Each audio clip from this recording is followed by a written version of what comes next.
묵도하심으로 하나님 앞에 예배 드리시겠습니다.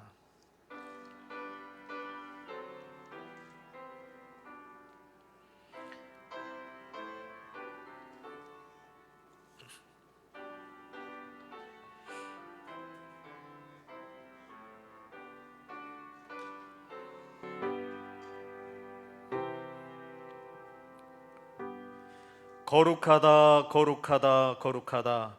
주 하나님 곧 전능하신 이여, 전에도 계셨고 이제도 계시고 장차 오실 이시라.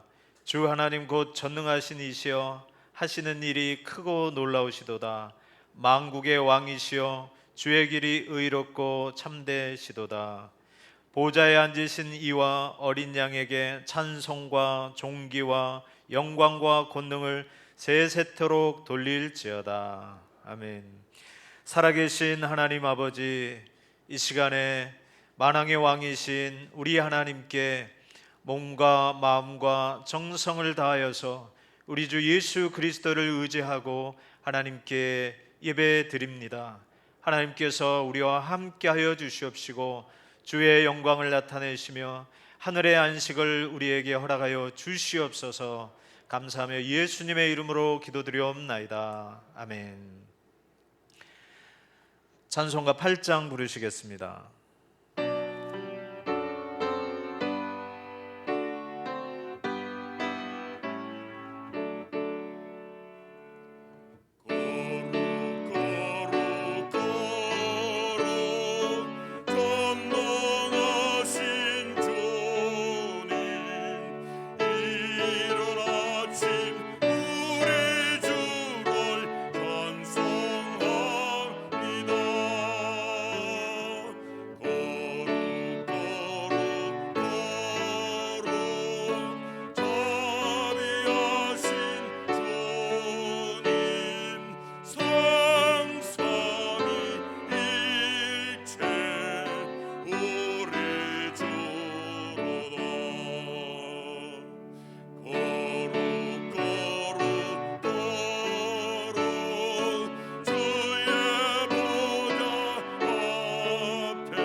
교동문 4번 시편 5편 보시겠습니다.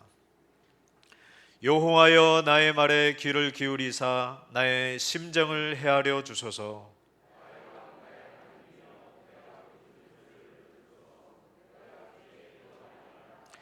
여호와여, 아침에 주께서 나의 소리를 들으시리니 아침에 내가 주께 기도하고 바라리이다. 주는 죄악을 기뻐하는 신이 아니시니 악이 주와 함께 머물지 못하며 오만한 자들이 주의 목전에 서지 못하리이다. 주는 모든 행악자를 미워하시며 거짓말하는 자들을 멸망시키시리이다. 여호와께서는 피 흘리기를 즐기는 자와 속이는 자를 싫어하시나이다. 오직 나는 주의 풍성한 사랑을 힘입어 주의 집에 들어가 주를 경외함으로 성전을 향하여 예배하리이다. 여호와여, 나의 원수대로 말미암아 주의 의로 나를 인도하시고 주의 길을 내 목전에 곧게 하소서. 아멘. 사도신경으로 우리의 신앙을 고백하시겠습니다. 전능하사 천지를 만드신 하나님 아버지를 내가 믿사오며 그 외아들 우리 주 예수 그리스도를 믿사오니 이는 성령으로 잉태하사 동정녀 마리아에게 나시고 본디오 빌라도에게 고난을 받으사 십자가에 못 박혀 죽으시고 장사한 지 사흘 만에 죽은 자 가운데서 다시 살아나시며 하늘에 오르사 전능하신 하나님 우편에 앉아 계시다가 저리로서 산자와 죽은 자를 심판하러 오시리라. 성령을 믿사오며 거룩한 공회와 성도가 서로 교통하는 것과 죄를 사하여 주시는 것과 몸이 다시 사는 것과 영원히 사는 것을 믿사옵나이다. 아멘. 찬송 382장 부르시겠습니다.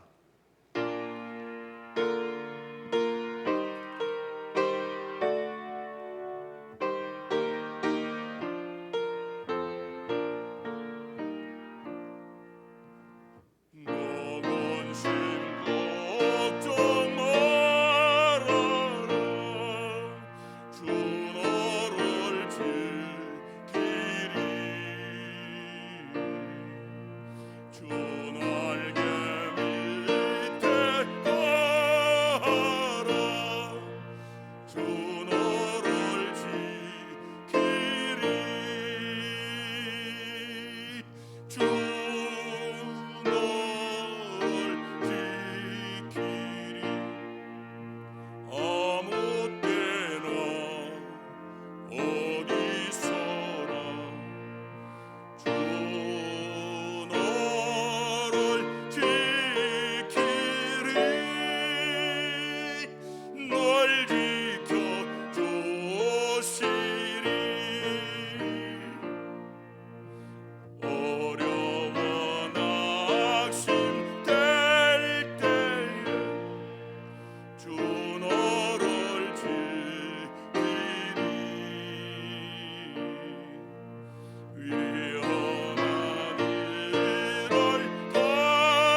시간 우리를 대표해서 최영호 집사님 기도해 주시겠습니다. 기도드리겠습니다.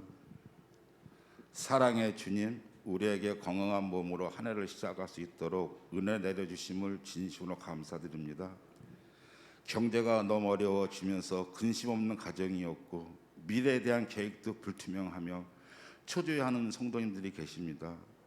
이럴 때일수록 저희들에게 더욱 큰 믿음과 기도를 할 수 있도록 큰 은혜 내려 주옵소서. 어렵다고 해서 이끌려 다니는 모습이 아니라 더욱 힘차게 현실을 이겨낼 수 있도록 도와주시옵소서. 오늘도 하나님 말씀을 선포하시는 저희 목사님께 성령의 능력으로 함께 하셔서 선포되는 말씀마다 성령 충만, 은혜 충만한 말씀 되게 하시고 모든 성도님들 삶을 변화시키며 좌절이 희망으로 바뀌는 귀한 시간 되게 하옵소서.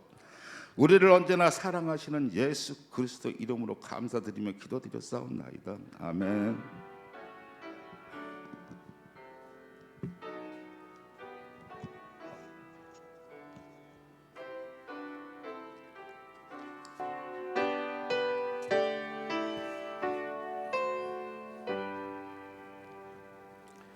오늘 함께 보실 말씀은 창세기 32장 24절에서 30절까지 보시겠습니다.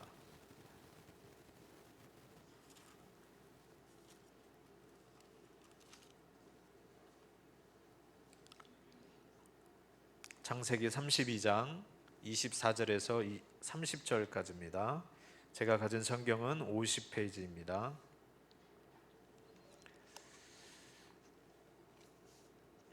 제가 봉독해 드리겠습니다.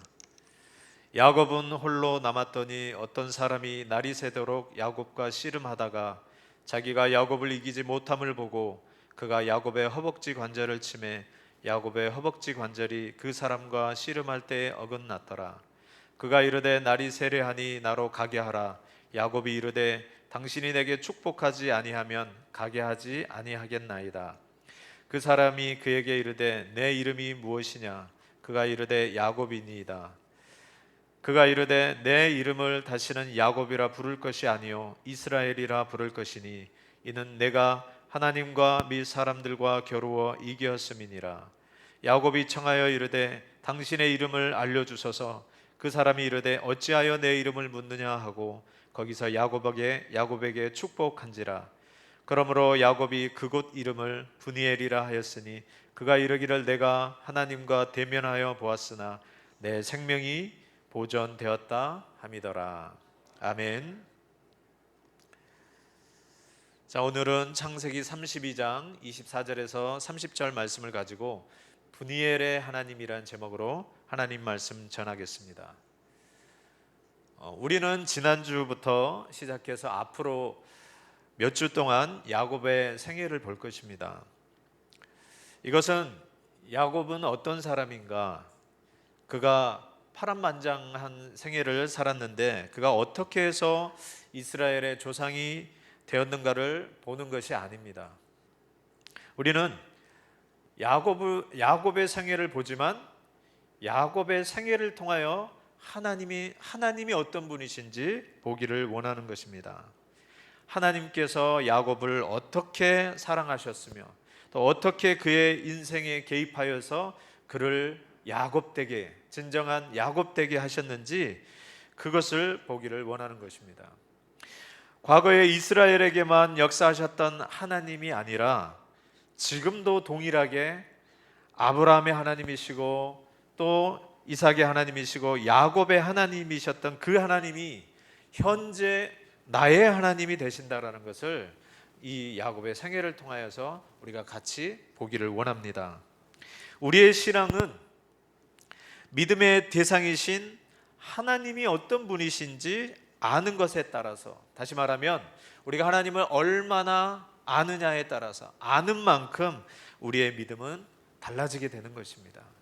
그러므로 우리가 성경을 통해서 보아야 될 것은 성경에 나와 있는 어떤 훌륭한 인물을 보고 나도 그 인물처럼 되어야겠다, 어떤 인물을 보는 게 아니라 그 인물을 하나님께서 어떻게 만드셨는지, 전에 어떤 사람이었는데 지금 우리가 존경할 만한, 또 우리에게 모범이 되는 그런 인물로 하나님께서 어떻게 이끌으셨는지 하나님의 그 인도하심을 보는 것이 성경에서 나타내고자 하는 주된 목적인 것입니다. 그러므로 성경에 여러 인물들이 나와 있지만 우리는 성경을 볼 때 그 사람을 보지 마시고 그 사람을 만드신 하나님이 어떤 분이신가, 하나님이 어떤 분이신가를 알아야 될 줄로 믿습니다. 그래서 성경은 이렇게 말하고 있습니다. 성경은 하나님을 아는 것이 영생이다. 하나님을 아는 것이 영생이라고 말하고 있습니다. 성경이 기록되어서 지금 우리에게 지금 읽혀지고 있고 하나님 말씀으로 보여지고 있는 그 목적이 뭐냐? 우리로 하여금 그 하나님을 알게 하기 위해서 기록되어진 줄 믿습니다. 우리가 잘 아시는 요한복음 17장 3절에 우리 주님이 이렇게 말씀하셨습니다. 우리 다 같이 읽어보겠습니다. 시작. 영생은 곧 유일하신 참 하나님과 그 보내신 자 예수 그리스도를 아는 것이니이다. 영생은 우리가 뭔가를 연구하고 노력해서 뭔가를 얻었을 때 주어지는 게 아니라 하나님을 아는 거예요. 하나님이 어떤 분이시고 그가 나를 위해서 어떤 일을 아는 것이 우리가 영생에 이르는 길이라는 겁니다. 다시 말해서 하나님의 뜻은 하나님과 하나님의 보내신 예수 그리스도를 아는 것, 믿는 것인 줄 믿습니다. 그러면 여러 성경의 인물 중에 왜 야곱을 골랐느냐? 야곱은 다른 인물들과 다르게 좀 존경할 만한 게 없습니다. 우리가 바울만 해도 그가 얼마나 훌륭한 일을 했고 우리가 감히 범접할 수 없는 그런 신앙을 가졌습니다. 다윗도 마찬가지입니다. 모세도 마찬가지입니다. 다니엘도 요셉도 그런 훌륭한 믿음의 그 거장들을 따라가고 싶은데 그들은 한결같이 우리가 따라갈 수 없는 수준의 믿음을 갖고 있는 것 같습니다.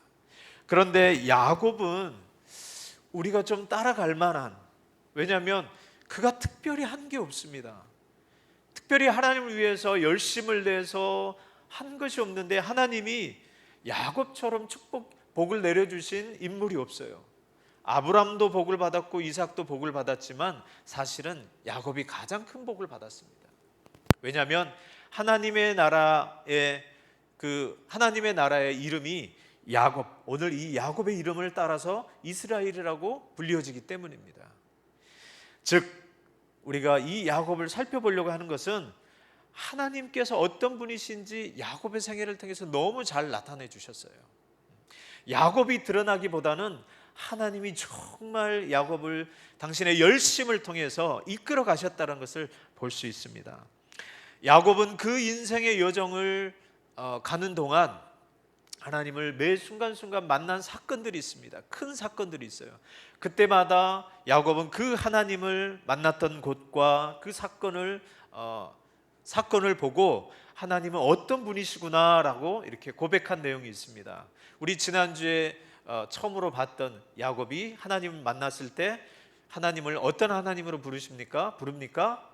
베델의 하나님이라고 부릅니다. 베델의 하나님.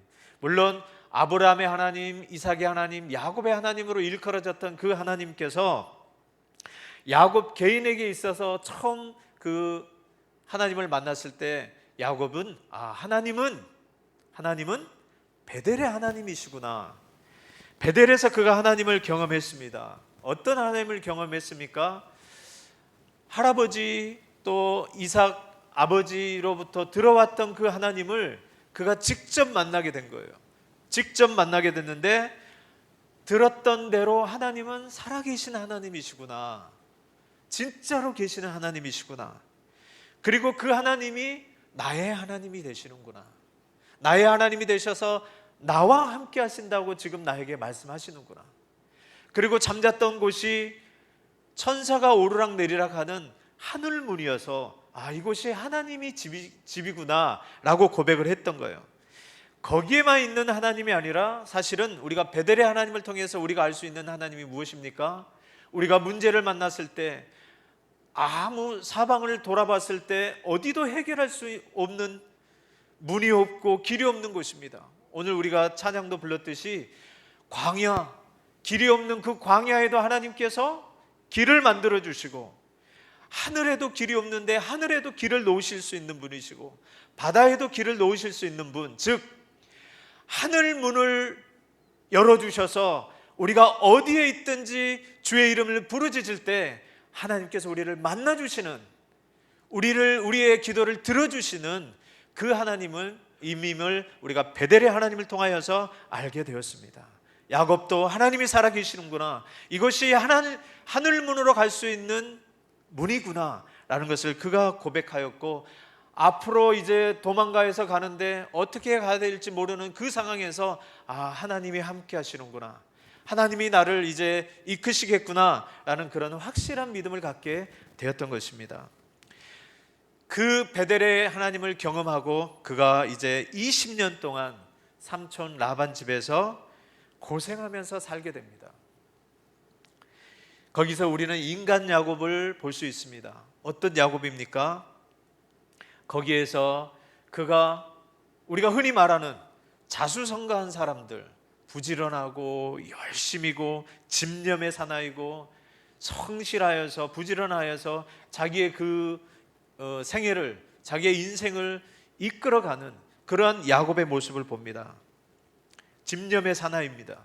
그러나 그가 집념의 사나이고 열심을 내는 사나이였지만 거기에서 그보다 더 지혜롭고 자기 위에 있는 삼촌을 만나게 됩니다. 그 삼촌 이름이 누구죠? 라반. 라반입니다. 자기도 지혜롭고 자기도 똑똑하고 열심히 있는 자였지만 삼촌을 이길 수 없었어요. 그래서 그 삼촌 집에서 20년 동안 고생하다가 결국은 하나님께서 이제 다시 돌아가라는 그 명령하에서 이제 삼촌을 떠나게 되는데, 그 삼촌이 소리도 없이 그 모든 가족과 함께 도망간 야곱을 통해서 야곱을 뒤쫓아와서 야곱을 만나게 됩니다. 만나게 되는데 그 만나게 된 상황에서 야곱이 삼촌 집에서 어떻게 살았는지를 그 라반 앞에서 지금 이렇게 말하고 있습니다. 우리 창세기 31장 38절에서 40절 한번 보시겠습니다. 야곱이 어떻게 20년 동안 삼촌 집에서 살았는지를 지금 나열하고 있습니다. 자, 38절 우리 다 같이 읽겠습니다. 시작. 내가 이 20년을 외삼촌과 함께 하였거니와 외삼촌의 암양들이나 암염소들이 낙태하지 아니하였고 또 외삼촌의 양떼의 순양을 내가 먹지 아니하였으며 물려 찢긴 것은 내가 외삼촌에게로 가져가지 아니하고 낮에 도둑을 맞았든지 밤에 도둑을 맞았든지 외삼촌이 그것을 내 손에서 찾았으므로 내가 스스로 그것을 보충하였으며 내가 이와 같이 낮에는 더위와 밤에는 추위를 무릅쓰고 눈 붙일 겨를도 없이 지냈나이다. 내가 외삼촌의 집에 있는 이 20년 동안 외삼촌의 두 딸을 위하여 14년, 외삼촌의 양떼를 위하여 6년을 외삼촌에게 봉사하였거니와 외삼촌께서 내 품삯을 10번이나 바꾸셨으며 우리 아버지의 하나님 아브라함의 하나님 곧 이삭이 경외하는 이가 나와 함께 계시지 아니하셨더라면 외삼촌께서 이제 나를 빈손으로 돌려보내셨으리이다마는 하나님이 내 고난과 내 손의 수고를 보시고 어젯밤에 외삼촌을 책망하셨나이다. 지금 야곱이 하는 그 고백을 한번 보십시오. 야곱이 허투루 산 게 아닙니다. 정말 열심히 살았습니다. 부지런히 살고 열심히 살면 하나님을 믿지 않는 자들에게도 하나님께서 그만큼 보상을 주십니다. 열심히 산 대로 자기 앞가림을 할 수 있고 또 부유해 줄 수 있는 그러한 일반적인 은총을 하나님께서 모두에게 주셨습니다. 야곱도 슬렁슬렁 살지 아니하고 아주 최선을 다해서 열심히 살았습니다. 그러나 이 가운데 그 삼촌이 그보다 훨씬 더 지혜롭고 약삭빨라서 지혜로운 야곱도 그 삼촌에게는 열심히 살았지만 하마터면 아무것도 갖지 않고 돌아올 뻔했는데 하나님께서 은혜를 베풀어 주셔서, 살아계신 하나님께서 은혜를 베풀어 주셔서 이렇게 나에게 그 고생은 했지만 이렇게 좋은 것들을 가지고 돌아갈 수 있게 해 주셨다는 거예요. 20년 동안 내가 삼촌 집에서 고생하였는데 내 아내 둘을 위해서 14년 동안 고생했습니다. 그리고 양떼를 위해서 6년 동안 고생했는데 삼촌이 그 가운데 10번이나 삭슬 변개하여서 나를 괴롭혔고 나에게 아무것도 주지 않았습니다. 그러나 살아계신 하나님께서 지금 보십시오. 하나님께서 나를 이렇게 인도해 주셨습니다. 이렇게 고백을 하니까 이제 삼촌이 어쩔 수 없어서 이제 이 야곱의 일행들을 보내게 됩니다. 그곳이 여러분이 잘 아시는 미스바입니다. 미스바에서 돌무더기를 쌓고 이제 서로 약조를 합니다. 왜냐하면 삼촌이 보니까 너무 고생을 시켰거든요. 너무 고생을 시켰으니까 나중에 어떤 힘이 생겨가지고 다시 이곳을 넘어와가지고 삼촌을 생각해서 해야 할지 모르니까, 자, 하나님이 함께 하시니까 내가 약속하자. 여기를 넘어서 나도 넘어서 여기를 넘어서 너를 해하지 않을 것이고 너도 여기를 넘어서 나를 해하지 말자고 우리 하나님 앞에서 약속을 하자. 그래서 약속을 하는 곳이 미스바입니다. 미스바의 뜻이 하나님이 우리 가운데서 감찰하신다는 거예요. 그렇게 해서 이제 서로 끌어안고 또 인사를 하고 헤어지게 됩니다.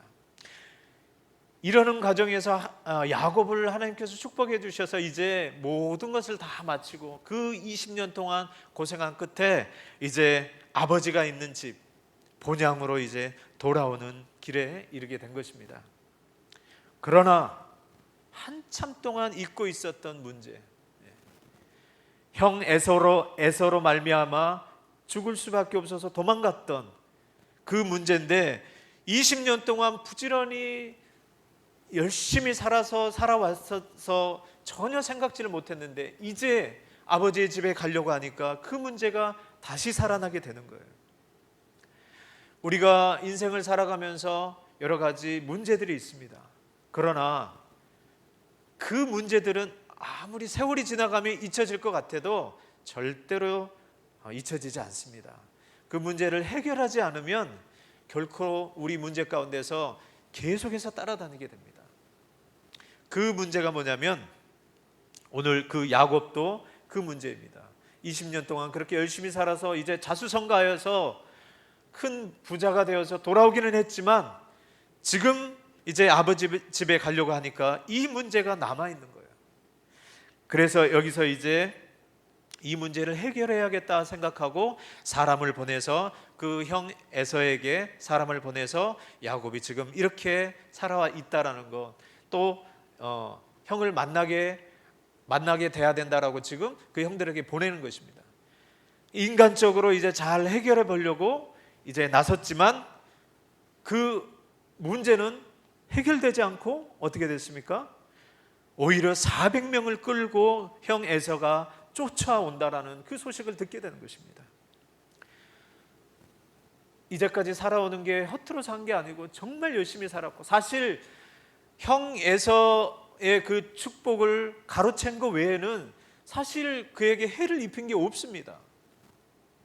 그가 야곱이 고집부리고 열심히 살았던 것은 그 축복을, 아버지가 주는 그 축복을 가로챈 것, 그거 외에는 실제적으로 피해를 준 게 없지만은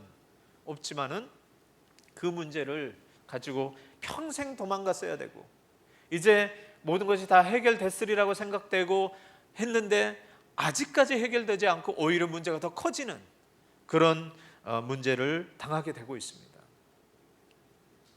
이때 이제 야곱이 당황하게 됩니다. 이 문제가 풀어져야 될 줄 알았는데 풀어지지 않는 거예요. 그래서 재산과 사람을 두 때로 나누고 그 사람들 앞에서 이렇게 하나님의 약속을 상기시켜주고 있습니다. 자, 창세기 32장 9절에서 12절 한번 보시겠습니다. 야곱이 사람들 앞에서 이렇게 말을 하고 있습니다. 다 같이 읽겠습니다. 시작. 야곱이 또 이르되 내 조부 아브라함의 하나님 내 아버지 이삭의 하나님 여호와여 주께서 전에 내게 명하시기를 내 고향 내 족속에게로 돌아가라. 내가 내게 은혜를 베풀리라 하셨나이다. 나는 주께서 주의 종에게 베푸신 모든 은총과 모든 진실하심을 조금도 감당할 수 없사오나 내가 내 지팡이만 가지고 이 요단을 건넜더니 지금은 두 때나 이루었나이다. 내가 주께 간구하오니 내 형의 손에서 에서의 손에서 나를 건져내시옵소서. 내가 그를 두려워함은 그가 와서 나와 처자들을 칠까 겁이 나기 때문이니이다. 주께서 말씀하시기를 내가 반드시 내게 은혜를 베풀어 내 씨로 바다에 셀 수 없는 모래와 같이 많게 하리라 하셨나이다. 지금 절체절명의 그 위기에 처했을 때 야곱이 한 게 뭡니까? 하나님의 약속을 기억한 겁니다. 하나님, 주님께서 이제 삼촌의 집에서 고생했었는데 이제 내 고향으로 돌아가라고 하시지 않았습니까? 하나님께서 나에게 명하셔서 이제 내 족속으로 돌아가라 하신 것은 하나님께서 나에게 은혜를 주시고 안전하기 때문에 돌아가라고 하신 거 아닙니까? 이제까지 주님께서 인도해 주신 것을 이렇게 감사로 표현하면 감히 감당할 수도 없습니다. 왜냐하면 제가 이 요단을 건널 때는 아무것도 없이 건넜지만 지금 보십시오. 이렇게 두 때나 되었는데 하나님께서 다 인도해 주신 거 아닙니까? 하나님께서 약속하신 대로 나를 안전하게 이렇게 돌아오게 하시는데 거부가 되어서 이렇게 돌아오게 하셨습니다. 그런데 지금 한 가지 남은 것은 아직도 형 에서의 문제가 해결되지 않았습니다. 어떻게 해야 됩니까? 이 문제 때문에 내가 죽게 되었습니다. 하나님, 형이 나를 쳐서 내 처자와 내 모든 재물을 다 빼앗을까 두렵습니다. 그러면서 약속을 기억하기를 주께서 말씀하시기를 내가 반드시 내가 은혜를 베풀어 내게 은혜를 베풀어 내 씨로 바다에 셀 수 없는 모래와 같이 많게 하리라 하셨나이다. 하나님이 그렇게 약속하셨습니다. 지금 처지는 죽을 수밖에 없는 처지인데 하나님께서 그 하신 약속, 내 씨로 말미암아 천하 만민이 구원을 받고 복을 받고 너의 자손이 그렇게 바다의 모래알처럼 하늘의 별처럼 많다고 하셨는데 그 약속을 지키시옵소서, 그 약속을 이루시옵소서라고 지금 그 하나님의 약속을 고백하고 있는 것입니다. 그래서 이제 이 기도를 하고 나서 이 말씀을 그 종들과 그 처자들에게 말하고 나서 그가 할 수 있었던 게 뭐냐면 이제 최소한의 피해를 얻기 위해서, 최소한의 피해를 당하기 위해서 머리를 씁니다. 그 형의 마음을 환심을 얻기 위해서 재물들을 나누어 가지고 계속해서 형이 오면서 만나게끔, 이게 무엇이냐? 내 종 야곱, 주인의 동생인 야곱이 그 재산입니다. 형을 위해서 준 겁니다. 계속 했고, 그리고 그 자녀들도 이렇게 보내는데 자녀들을 그 라헬과 레아의 그 자녀들을 나누어서 구별하여서 합니다. 그 종들, 첩들의 그 자녀들을 가장 먼저 앞에 세우고 그 다음에 레아의 자녀들을 앞에 세우고 그 다음에 가장 사랑하는 라헬의 아들 요셉을 이렇게 보냅니다. 즉 이 모든 모습을 보십시오.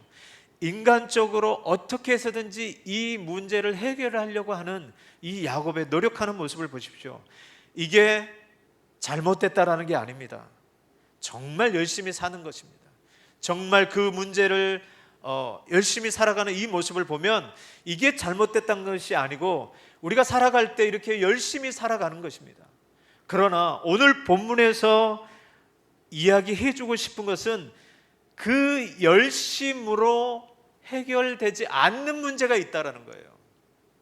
하나님이 우리 하나님이시지만 야곱의 베델에서 만나주신 하나님이었지만 하나님께서 오늘 이 야곱에게, 사랑하시는 야곱에게 알려주시고자 하는 내용이 있는 거예요. 그것이 오늘 하나님께서 이 야곱에게 해주고 싶은 것입니다. 그게 무엇이냐?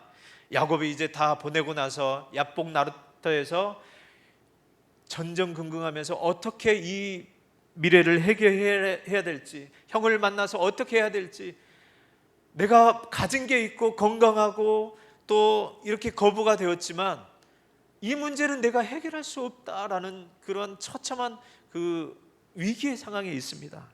아무것도 해결된 것이 없는 거예요. 20년 동안 열심히 살았는데 이 문제에 대해서 전혀 해결할 것이 없는 거예요.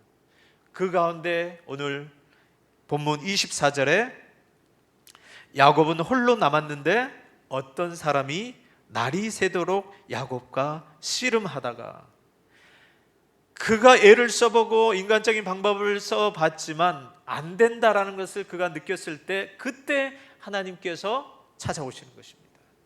찾아오셔서 야곱과 씨름하시는 거예요. 이 말은 뭡니까? 환난 가운데 있을 때, 어려움 가운데 있을 때 하나님께서 그냥 지나가시지 않는다는 거예요. 환난 가운데 있을 때 우리가 그 환난과 어려움을 해결한 다음에 하나님을 찾으면 그래 수고하였다 칭찬하시면서 그때 받아주시는 게 아니라, 우리가 문제 가운데 있을 때, 우리가 해결할 수 없는 어려움 가운데 있을 때 그 가운데도 하나님께서 그 가운데 계신다라는 거예요. 하나님이 찾아오셔서 외면하지 아니하시고 함께 있어 주시는 하나님, 그 문제와 함께 씨름해 주시는 하나님, 야곱과 씨름해 주시고 홀로 내버려 두시지 않고 같이 힘써 주시는 하나님, 그 하나님을 오늘 나타내고 계시는 겁니다. 25절에 자기가 야곱을 이기지 못함을 보고 그가 야곱의 허벅지 관절을 치매 야곱의 허벅지 관절이 그 사람과 씨름할 때 어긋났더라. 그 사람이 자기가 야곱을 이기지 못함을 보고 씨름을 했는데 이길 수 없다라는 거예요. 이기지 못함을 보고 허벅지 관절을 쳤다라는 겁니다. 야곱에게 져주시는 하나님, 야곱을 못 이기시는 하나님이 아닙니다. 그러나 야곱에게 이 상황에서 져주십니다. 져주시는 거예요. 져주시는 게 뭐예요? 능력이 있지만은 내가 능력이 없어서 져주는 게 아니라 져주는 이유가 있다라는 거예요. 내가 너에게 졌다라고 말을 할 때는 그 뜻이 무엇인지 여러분이 잘 기억하셔야 됩니다. 26절, 27절, 28절 우리 다시 읽어보겠습니다. 그가 이르되 날이 세려하니 나로 가게 하라. 야곱이 이르되 당신이 내게 축복하지 아니하면 가게 하지 아니하겠나이다. 그 사람이 그에게 이르되 내 이름이 무엇이냐? 그가 이르되 야곱이니이다. 그가 이르되 내 이름을 다시는 야곱이라 부를 것이 아니요 이스라엘이라 부를 것이니 이는 내가 하나님과 및 사람들과 겨루어 이겼음이니라. 아멘. 하나님을 이기게 해주신 거예요. 하나님이 힘이 없어서 져주신 게 아니라 하나님이 야곱으로 하여금 이기게 해주셨다는 거예요. 무엇이 하나님을 이기게 해주셨나요? 야곱의 그 끈질긴 노력과 성실과 그 붙잡고 놓지 않은 그 끈질김, 생사를 건 그 기도, 그런 것이 하나님의 마음을 바꿔줬나요? 그런 겁니까? 오늘 본문은 그렇게 보시는 분들이 혹 있습니다. 그렇게 보실 수도 있습니다. 틀린 말은 아닌데, 여기에서 하나님께서 야곱을 통해서 내가 졌다라고 하시는 그 이유는 그 끈질기게 하나님을 찾았기 때문에 하나님께서 져주신 그런 게 아닙니다. 여기서는 야곱이 무서운 사람으로 해서 하나님께서 항복해 주신 게 아닙니다. 우리가 보통 싸움을 할 때 정말 싸움을 잘하는 사람, 이 사람은 이길 수 없는 사람은 어떤 사람입니까? 죽을 각오를 하는 사람이에요. 죽을 각오를 하고 죽음도 무서워하지 않고 싸우는 사람은 이길 수가 없어요. 아무리 그가 약하다 할지라도 죽기 살기로 덤비게 되면 강한 사람이라 해도 그 사람이 이길 수가 없는 것입니다. 최종 목표가, 이 야곱의 최종 목표가 뭡니까? 문제를 해결해 주시지 않으면 저도 물러나지 않겠습니다. 내게 축복하지 아니하면 가게 하지 않겠습니다. 라고 해서 그가 끈질기게 하기 때문에 죽음을 무릅쓰고 하나님 앞에 나아가기 때문에 하나님께서 그래 내가 너를 이길 수 없다 하고 져준 게 아니라는 거예요.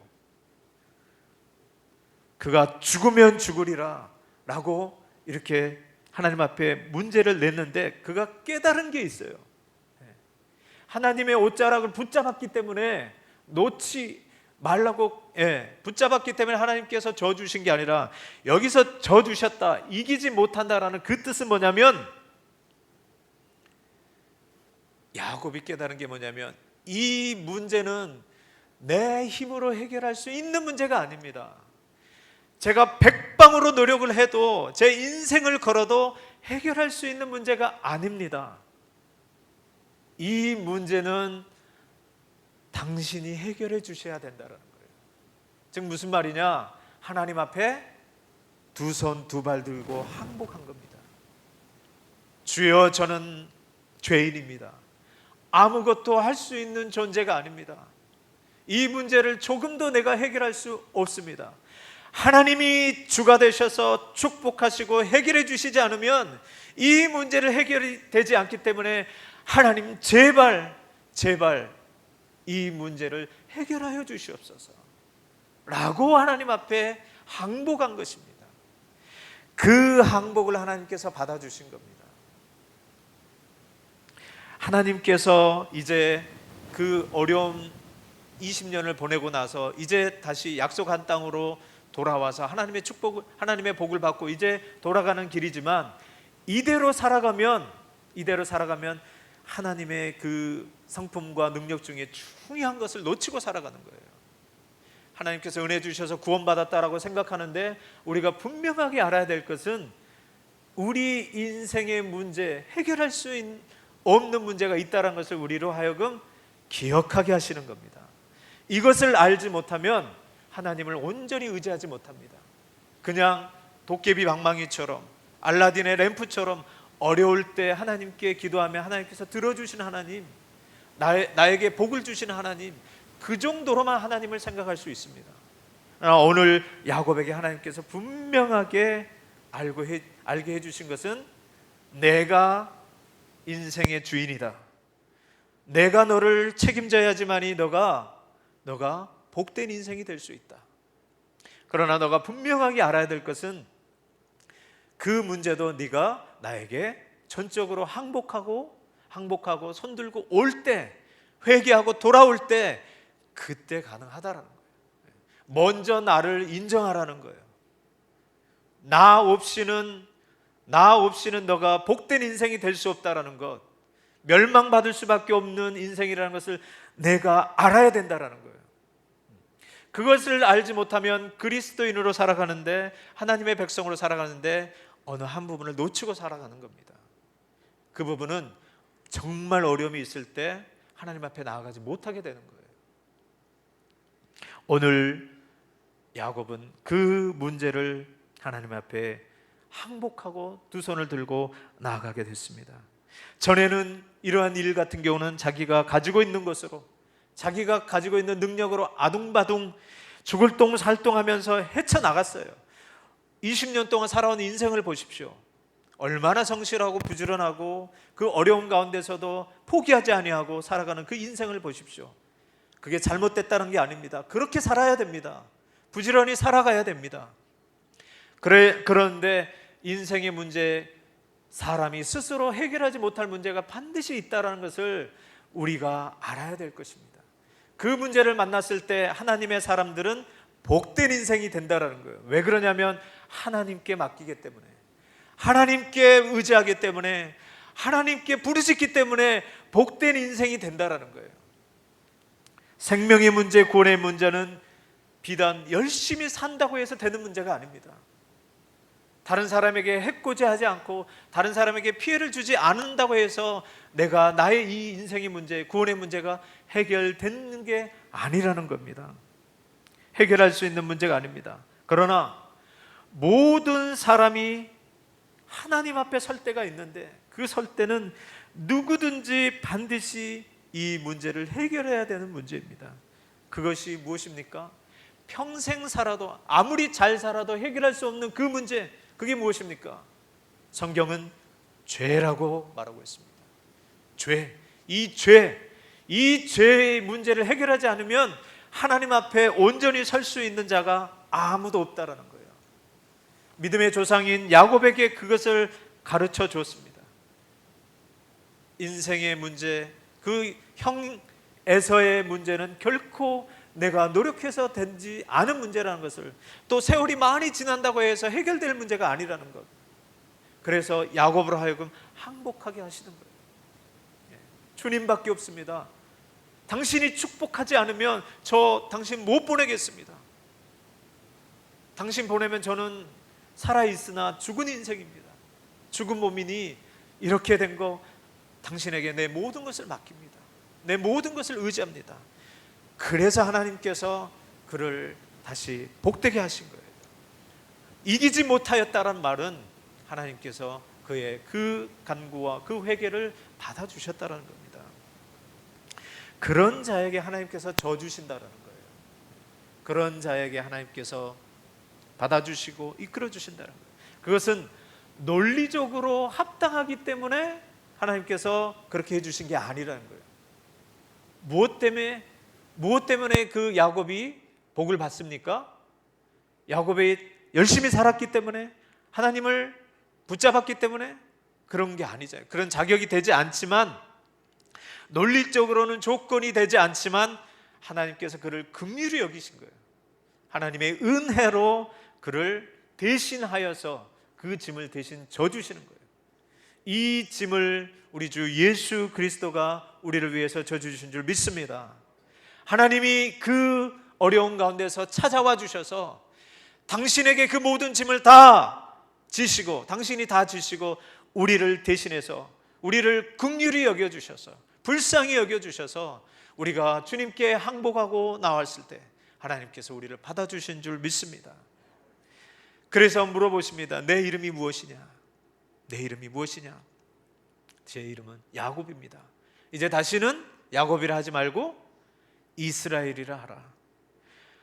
이 이름은, 나의 존재는 내 스스로 열심히 노력한다 해서 바뀌는 문제가 아닙니다. 오히려 그가 노력했을 때 어떻게 문제가 나타났습니까? 더 복잡해졌어요. 인간적인 방법으로 해결해 보려고 했는데 더 복잡해졌다는 거예요. 그것을 하나님께서 알게 하신다는 거예요. 절망의 그 낭떠러지에 서게 됐을 때 하나님께서 붙잡은 자, 하나님께서 처음부터 사랑하는 자, 야곱처럼 처음부터 사랑한 자는 하나님이 그 자에게 그 어려움 가운데서 하나님만을 붙들게 하는 은혜를 주신다는 것을 여러분 기억하시기 바랍니다. 사람은 스스로 절대 바뀌는 존재가 아닙니다.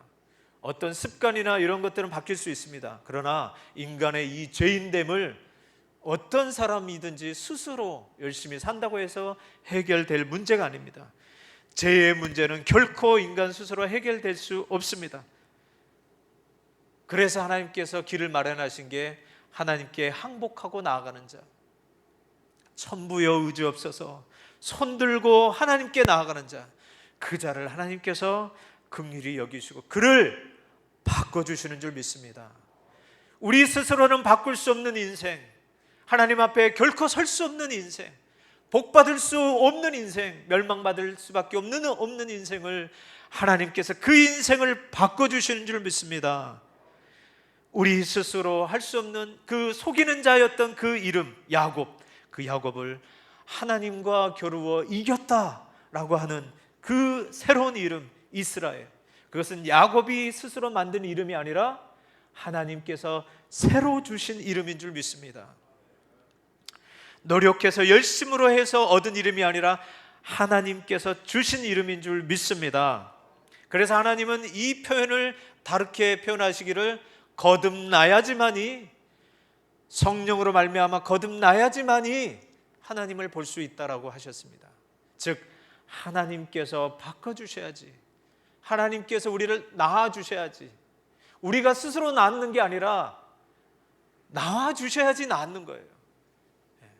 우리에게 주시는 그 은혜는 하나님께서 해주셔야지만이, 낳아주셔야지만이 되는 것을 오늘 이 야곱을 통해서 우리에게 분명하게 하고 계십니다. 우리가 다 죄인들이지만 우리의 이름들이 무엇입니까? 예수 그리스도 안에 있는 자는 이제 우리의 이름들이 다 바뀌었습니다. 인간적인 누구가 아니라 하나님 앞에 거룩한 성도인 것입니다. 성도인 거예요. 하나님이 우리를 거룩한 자로 보는 것입니다. 거룩한 의인으로 우리를 보신다는 것을 여러분 기억하시기 바랍니다. 이제 하나님의 나라, 하나님의 백성이라고 일컫는 이 이스라엘의 이름은 오늘 이 야곱처럼 하나님께서 구원해 주신, 하나님께서 새롭게 하신 자들을 일컫는 말인 줄 믿습니다. 그러므로 우리도 예수 그리스도 안에서 새롭게 되어서 하나님의 자녀가 되었습니다.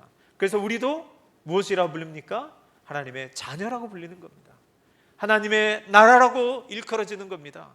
교회라고, 주님의 몸된 교회라고 우리가 일컬음을 받는 줄 믿습니다. 이것이 어떻게 이루어졌는지 오늘 분명하게 하나님께서 보여주고 있습니다. 이름을 바꾸시는 하나님, 이름을 바꿔주시는 하는데 그 조건이 무엇이냐, 특징이 무엇이냐? 조건이 없다라는 거예요. 무조건적인 하나님의 사랑으로 말미암아 이루어진 것이고, 또 이것을 반드시 하나님께서 이루어주기 위해서 어떻게 하십니까? 축복, 복으로, 명령으로 주신 겁니다.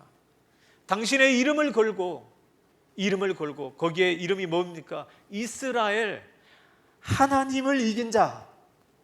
당신의 이름을 걸고 네가 나를 이겼다라고 하나님께서 져주셨다라는데, 져주시는데 그게 뭐예요? 하나님의 이름을 걸고 맹세하신 거예요. 반드시 너를 축복하시겠다는 거예요. 너를 복되게 하고 복되게 하겠다라는 하나님의 분명한 약속이 거기에 있는 것입니다. 무엇을 담보로요? 당신의 생명을 담보로, 당신의 독생자이신 어린 양의 피를 담보로, 피를 걸고 지금 우리에게 약속하시는 거예요. 예수 그리스도 안에 있는 자, 예수 그리스도로 새롭게 거듭난, 성령으로 거듭난 자는 하나님께서 반드시 복 주시겠다는 거예요. 야곱이 주께서 복 주시지 않으면, 축복하여 주시지 않으면 저는 떠나지 않겠습니다. 그것처럼 하나님께서 반드시 복을 주시겠다는 거예요. 할렐루야. 여러분과 저는 야곱처럼 반드시 복을 받는 하나님의 권석이 된 줄로 믿습니다. 그리고 나니까 그 에서의 문제는 어떻게 됩니까? 막막했던 상황인데 너무나도 쉽게 풀립니다. 그렇게 풀릴 줄은 몰랐습니다. 인간의 문제라는 게 어떻게 보면 정말 결코 풀 수 없는 문제였는데 하나님이 개입하시니까, 하나님이 그 마음을 바꾸시니까 하루아침에 그냥 바뀌어지신 겁니다. 20년 동안 그 평생 가지고 왔던 그 원수의 악한 감정을 어떻게 바꾸시는 거예요? 하나님께 변화시키는 거예요. 하나님께서 하시면 이렇게 에서도 새롭게 되는 것입니다. 예전에 이제 야곱이 아닙니다. 고린도 후서 5장 17절에 그런즉 누구든지 이 그리스도 예수 안에 있으면 새로운 피조물이라, 이전 것은 지나갔으니 보라 새 것이 되었도다. 하나님을 만나면, 그리스도 안에 있으면, 주의 이름을 부르는 자는 이제 완전한 새로운 사람이 된 줄로 믿습니다. 에서와 화해하고 이제 다시 이렇게 헤어지게 됩니다. 그래서 에서는 그 자기가 머물고 있던 세일산으로 돌아가고, 야곱은 가나안 땅 숲곳으로 돌아가서 자기 일을 위하여 집을 짓고 가축의 그 우릿간을 짓고 해서 그 이름을 숲곳이라 하고, 그가 장마친 곳에서 그 세겜 지역에서 밭을 사기도 하는, 거기서 제단을 쌓고 거기에서 이름을 이렇게 짓습니다. 엘 엘로헤 이스라엘. 제단을 쌓는데 그 제단의 이름이 뭐냐면 엘 엘로헤 이스라엘, 즉 이스라엘의 하나님이라는 거예요. 자기 이름이 누구였죠? 야곱입니다. 근데 야곱의 하나님 이렇게 부르지 않고 그 제단을 이스라엘의 하나님이라고 부르는 거예요. 자기의 이제 정체성이 무엇입니까? 하나님께서 바꾸신, 새롭게 하신 인생이라는 것을 그가 이제 깨닫게 된 거예요. 그래서 하나님이 해결하시니까 그 평생 해결할 수 없었던 문제도 그렇게 해결해 주시는 하나님이시라는 것을, 이제 하나님이 나를 함께 하시는데 내 인생의 가장 큰 문제도 해결해 주신 하나님이시라는 것을 그가 하나님의 이름을 이렇게 부름으로, 그 제단을 그렇게 쌓음으로 하나님을 그렇게 표현하고 있습니다. 이제 야곱을 한번 보십시오. 야곱이 베델의 하나님까지 알았을 때는 내가 홀로 있는 게 아니구나, 우리 조상의 하나님이 나의 하나님이 되시는구나, 내가 어떤 문제에 있다 할지라도 하나님이 하늘문을 여셔서 내가 부르짖을 때에 하나님께서 하늘문을 열으셔서 길을 내시고 해결해 주시는 하나님이고 20년 동안 나를 붙잡아 주시는 하나님이었고, 그렇지만 그럼에도 불구하고 내가 반드시 해결해야 될 문제가 있구나, 그 문제는 내 힘으로는 되지 않고 하나님께서 복을 주셔야지만 해결된다는 것을, 이 하나님을 보고 그가 만나게 된 것입니다. 그러나 그에게 이제 그 하나님을 만나고 난 다음에 그의 삶이 바뀌게 되었습니다. 그 천사가 야곱의 환도뼈를 위골시켜서 그의 이제 인생은 자기 힘대로 살아갈 수 있는 인생이 아니에요. 성도가 되고 예수 그리스도를 믿고 하나님의 자녀가 되었는데 이제는 옛날처럼 살 수가 없는 거예요. 제약이 있습니다. 내 하고 싶은 대로 살 수가 없는 거예요. 내 성질, 내 고집 다 부리며 살 수 있는 존재가 아니에요. 왜냐하면 이스라엘, 하나님의 이름이 나에게 있는 겁니다. 나에게 있어서 나를 통하여서 하나님의 이름이 영광을 받게 되는 겁니다. 내가 잘못 살면 하나님의 이름이 욕을 얻게 되는 거예요. 그래서 이제 쉽게 살 수 없는 인생들입니다. 그리스도인으로 사는 것, 하나님의 자녀로 사는 것, 내가 스스로 된 게 아니고 하나님께서 낳으셔서 하나님께서 변화시켜서 된 인생이지만 하나님께서 이 인생을 복된 인생이라고 말씀하고 계십니다. 내 스스로 할 수 있는 게 제약되고 부족하고 나약한 모습을 확인함에도 불구하고 더 복된 인생이 되는 것은 뭐냐면 하나님께서 내 주인이 되시고 나를 복되게 하신다는 것을 분명하게 알게 되었기 때문입니다. 내가 손해보는 게 있습니다. 그러나 이제 우리에게 요구하시는 게 무엇입니까? 잘 사는 것, 정말 복되게 사는 게 무엇입니까?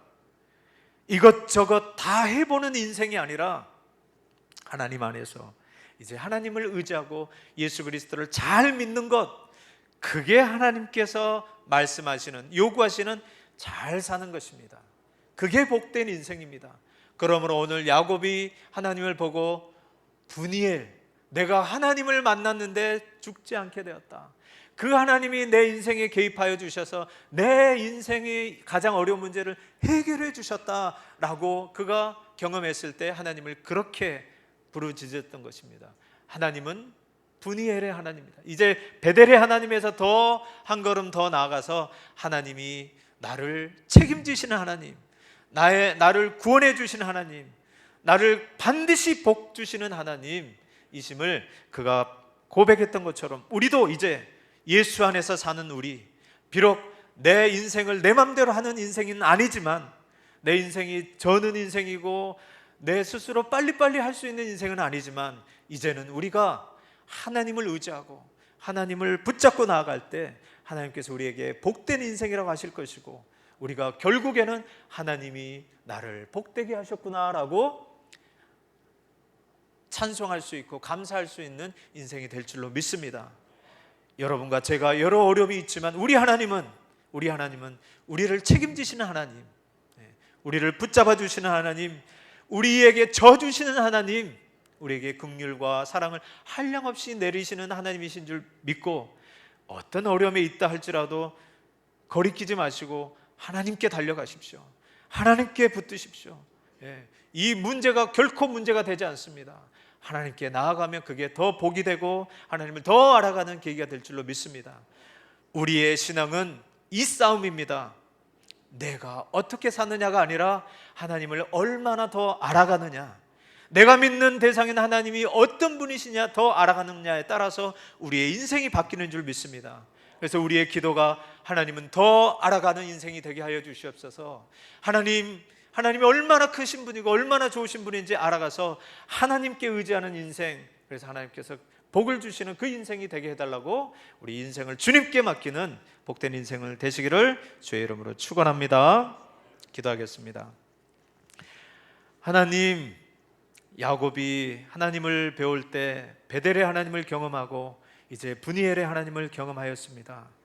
우리 하나님이 우리의 인생을 지고 계시는 분이고 우리 인생이 해결하지 못하는 문제가 있다는 것을 오늘 야곱을 통해서 알게 하셨습니다.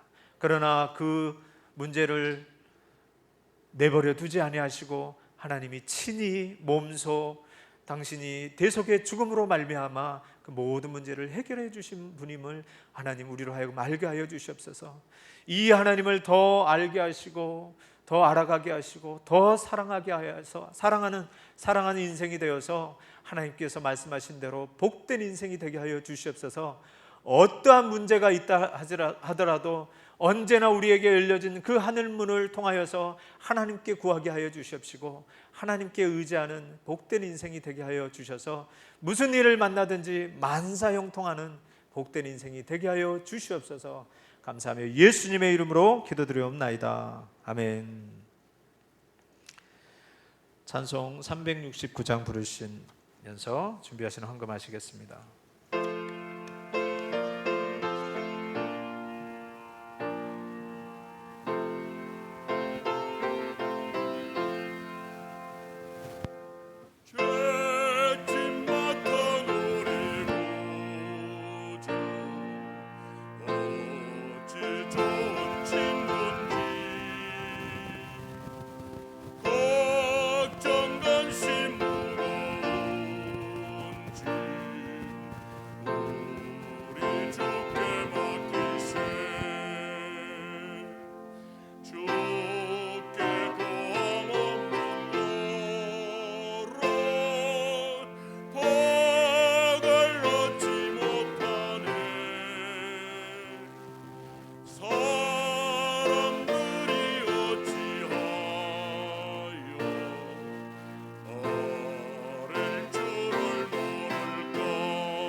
생명의 주님, 감사합니다.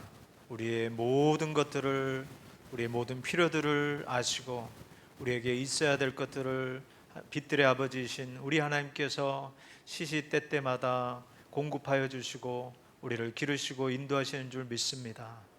이 아침에 우리가 하나님께 나오면서 이 모든 것들이 하나님으로부터 온 것을 기억하고 소득의 11조를 하나님 앞에 드리고 또 감사의 열의 조건으로 하나님 앞에 감사 헌금으로 드리고 또한 성전을 사랑하는 마음으로 건축 헌금을 드리고 또한 선교를 하나님의 나라의 복음이 온 세계에 퍼지기를 바라는 마음에서 선교 헌금을 드리고 또 주일 헌금으로 하나님 앞에 드립니다. 우리가 마음을 들여서 드리는 이 모든 예물 가운데 하나님께서 복을 나려 주셔서 좋은 것으로 또 필요한 것으로 하나님께서 넘치도록 은혜를 베풀어 주시옵소서.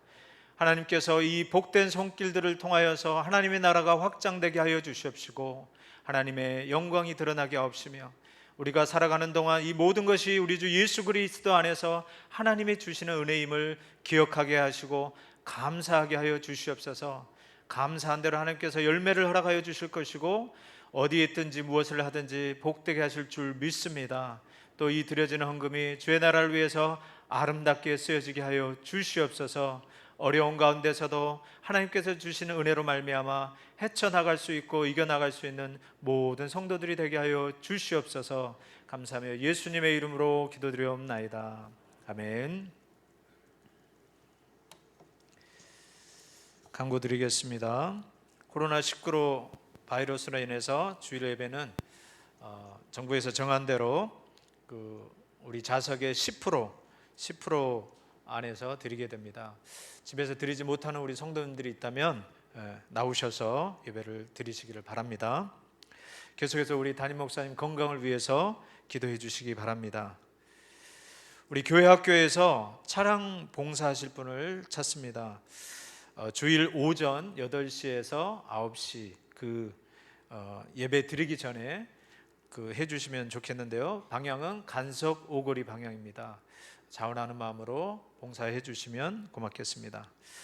연말정산 계속해서 원하신 분들은 김동순 집사님에게 신청 바라시고 서류는 사무실에 있으니 주중에 오셔서 사무실에서 수령해 가시기 바랍니다. 사요전도 청소, 이번 주 청소는 사요전도 청소 있습니다. 우리 다 같이 성도의 교제 나누겠습니다. 자, 서로 인사하겠습니다. 자, 주 안에서 잘 됩시다. 주 안에서 복되시기를 바랍니다. 끝까지 잘 되시기를 바랍니다. 자, 다 같이 일어나셔서 우리 찬송 부르시고 축도로 예배를 마치겠습니다.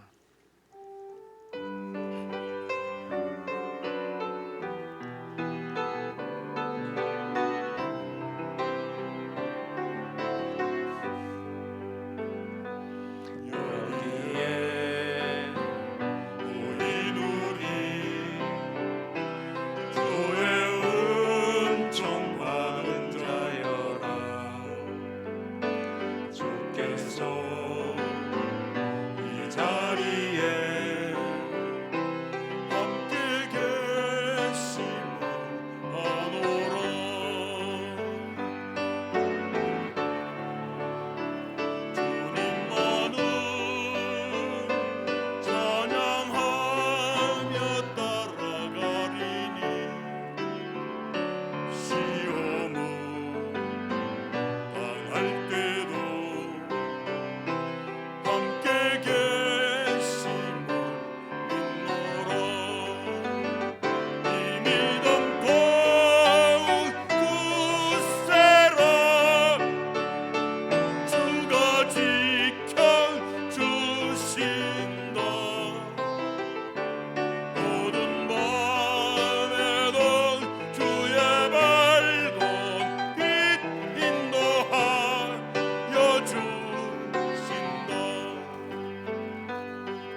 이제는 우리 주 예수 그리스도의 은혜와 하나님 아버지의 그 만극하신 사랑하심과 성령님의 위로하시고 교통하심이 오늘 모든 인생의 문제를 지고 계시는 하나님께 우리의 인생을 맡기기로 다짐하고 고개 숙인 우리의 모든 권속들과 그의 생업과 이 나라와 이 민족 위에 이제로부터 영원토록 함께 계실지어다.